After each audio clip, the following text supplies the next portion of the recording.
is Troy Wissink. I'm the Director of Technology for Saline Area Schools. I'm also a parent, a Saline community member, and a volunteer with Saline Live. The digital divide is not something new, but when the global pandemic set in and the shift to online learning started, it shined a light on this issue.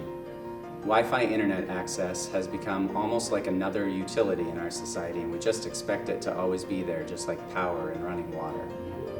During the start of the pandemic, Ben, Lily, and I started having conversations about what we could do to try to help families that didn't have reliable internet access.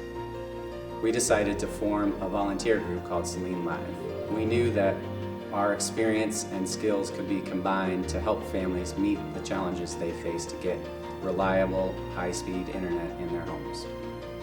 As Troy and I chatted, we realized that the district was doing a really good job of providing internet on its premises. But we had a number of families in Saline that did not have internet at home. And during the pandemic, didn't seem feasible to us that those students could actually learn very well without home internet access.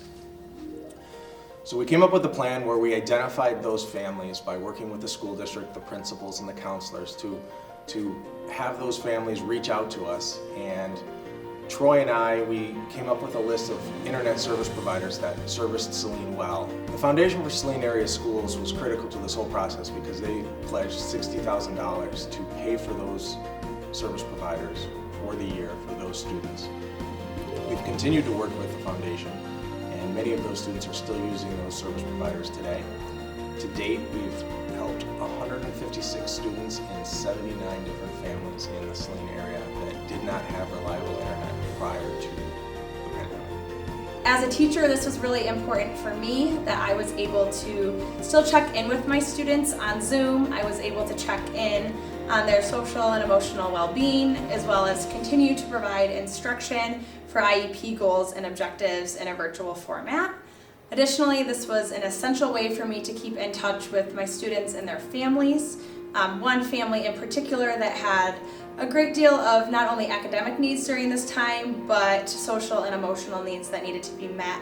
And knowing that I could get a hold of them for a Zoom call or just have reliable email communication between myself and the family was an absolute game changer.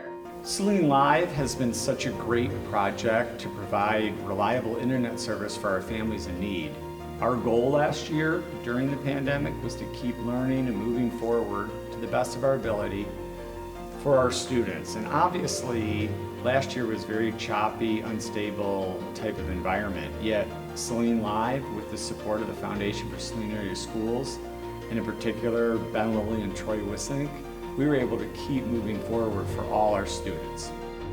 We are so grateful for our relationship with the Foundation for Saline Area Schools. They are always here to support the Saline Area Schools wherever and whenever we have a need to support student learning.